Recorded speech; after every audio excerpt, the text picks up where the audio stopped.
দিয়েছি সেটা আবার এতবার করে বলার কি আছে?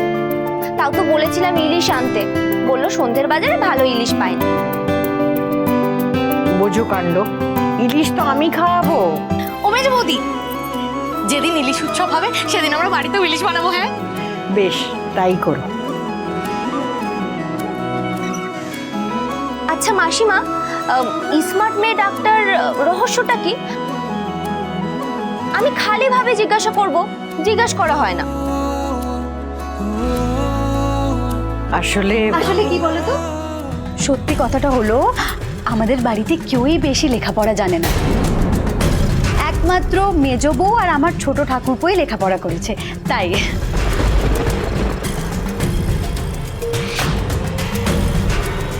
আচ্ছা ঐশানীদি, তোমার কি সাবজেক্ট ছিল?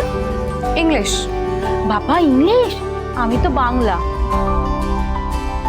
জানেন তো মাসিমা, আমি তো পাতি বাংলা মিডিয়ামে পড়াশোনা করেছি, তার জন্য সারাক্ষণ শুধু বুক ঢিপ ঢিপ ঢিপ ঢিপ করছে। আমি তো টিচারের পরীক্ষা দেব, তো সেখানে আমার মতোই বাংলা মিডিয়ামে পড়া মেয়ের চাকরি পাওয়াটা।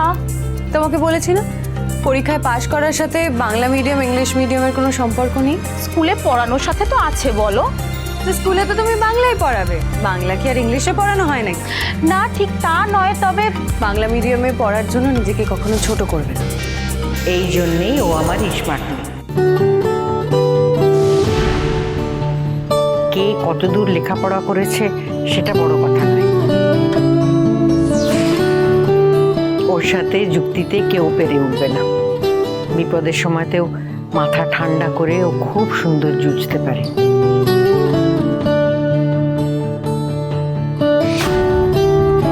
জানো আমাদের মেজো বৌদি কিন্তু কোর্টে কেসও লড়ে এসেছে, একেবারে বাঘা উকিলের বিরুদ্ধে, একেবারে জিতেও এসেছে।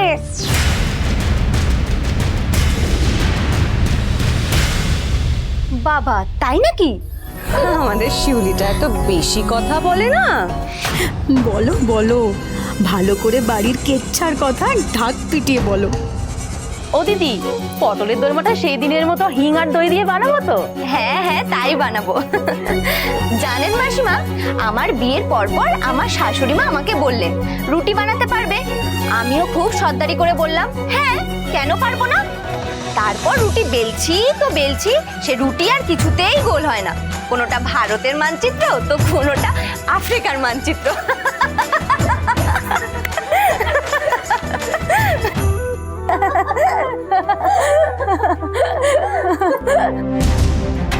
ওরা এতটা মিলেমিশে গেছে বাড়ির সবার সাথে। হাজার হোক বাইরের লোক, আমরা চিনি না জানি না, ঠিক হচ্ছে কি? বাবা রে বাবা, তোমরা কি হাসাও গো। কতদিন পর এরকম হাসলাম বলো মামি। তোমরা যে এখানে রান্না করতে বসলে এটা বোধহয় ঠিক হলো না।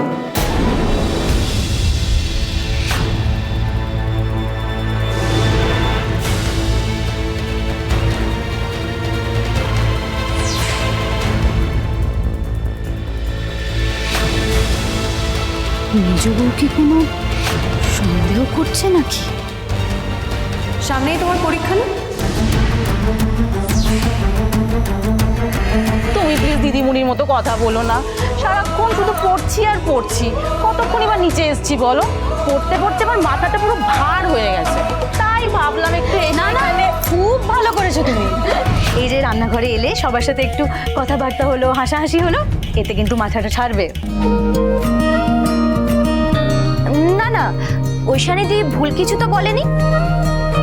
নন্দিনী তুই পড়তে যা, আমি এদিকটা সব সামলে নিচ্ছি, আমার তো প্রায় হয়েই এসেছে। তাছাড়া সবার তো খিদেও পেয়ে গেছে তাই না? না না দিদি, তুমি একা পারবে না করতে। আরে কোনো ব্যাপার না, বড় বৌদি তো আছেই, হাত লাগিয়ে দেবে। তোমার পড়াটা করা তো জরুরি না? ওই স্মার্ট মেয়ে, কিছুক্ষণ পড়া বন্ধ রাখলে কি খুব ক্ষতি হয়ে যাবে? না না আন্টি, তা কেন? বাবা তুমি প্লিজ আমাকে এভাবে বলো না তো, তোমাকে দেখে না আমার মায়ের কথা মনে পড়ে গেল। মা ঠিক আমাকে এইভাবে বলতো, কি রে তোরা তো তাড়াতাড়ি পড়াশোনা হয়ে গেল, আর একটু পড়বি না তুই? বলতো সাধারণভাবে, কিন্তু চোখে এমন একটা দৃষ্টি থাকতো যেন আমি যে ফাঁকি দিয়েছি সেটা ঠিক ধরে ফেলেছে। আর আমি সাথে সাথেই বই নিয়ে সুসুর করে পড়তে বসে যেতাম।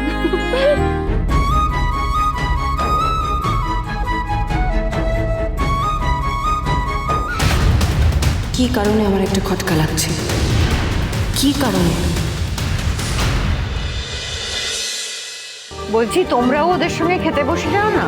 ও মা, তাই হয় নাকি মাসিমা? আগে বাড়ির ছেলেরা খেয়ে নিক, তারপর আমরা বাড়ির মেয়েরা সবাই একসাথে বসবো। তোমরাই তো রোজ পরিবেশন করো, আজ আমরা করব। তোমরা একটু দাঁড়াও।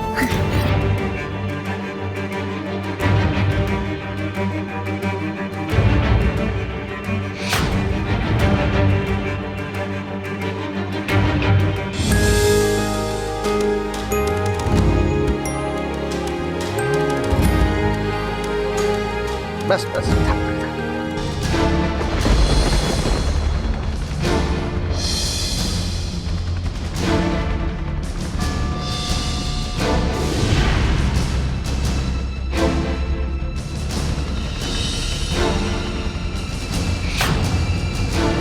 এই শঙ্করদা, তোমাকে একটু ভাত দিই। সারাদিন তো কত খাটাখাটনি করো বলো, এইটুকু খেলে তোমার তো শরীর দুর্বল হয়ে পড়বে। এই নাও নাও, একটু দিই। নাও। না না থাক, আমার আর লাগবে না।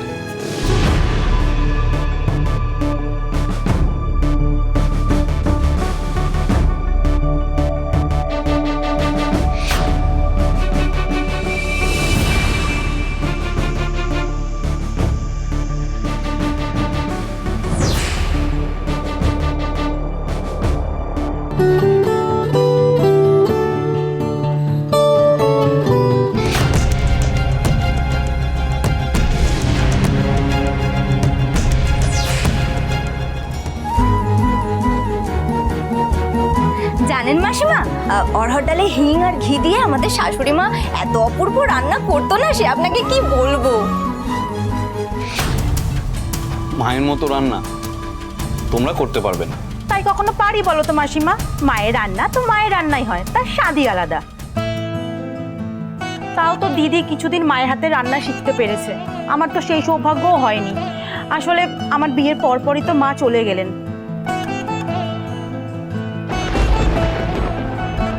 তবে আমাদের শাশুড়ি মা আমাদের ভীষণ ভালোবাসতেন, পুরো নিজের মেয়ের মতো। আমি যখন পড়তাম তখন উনি নিজে ভাত মেখে গরজ করে আমাকে খাইয়ে দিতেন। আমি তো এখনো তোকে খাইয়ে দিই। আমি তো একটু আদুরে, তাই।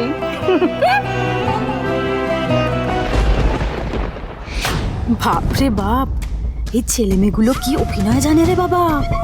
ওদের দেখলে কে বলবে যে ওরা এত বড় ঘাপলা করে।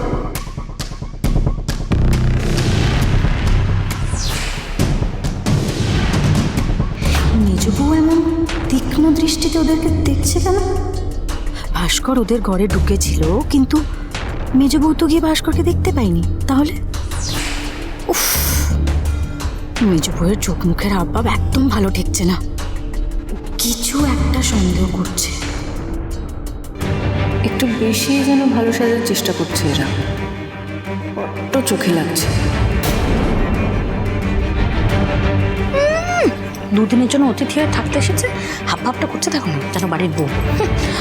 বলছি শোনো, ভাস্করকে ওদের ঘরে আমি ঢুকতে দেখেছি, আমার চোখ এখন অতটা খারাপ হয়নি, কিন্তু ওরা চেপে গেল কেন বলতো?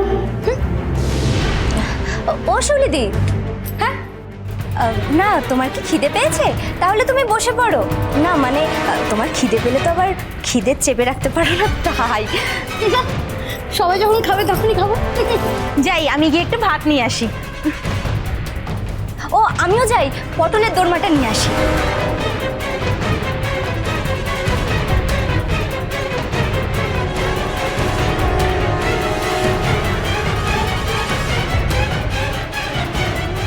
শোন না, শিউলি না ফিসফিস করে মনে হয় কিছু বলছিল আমাদের নামে ঐশানীকে। তার মানে ভাস্করটা যে আমাদের ঘরে ঢুকেছিল সেটা নিয়ে ওরা সন্দেহ করছে। এই শোন, আমাদের না আরো সাবধানে কাজটা করতে হবে, বুঝলি?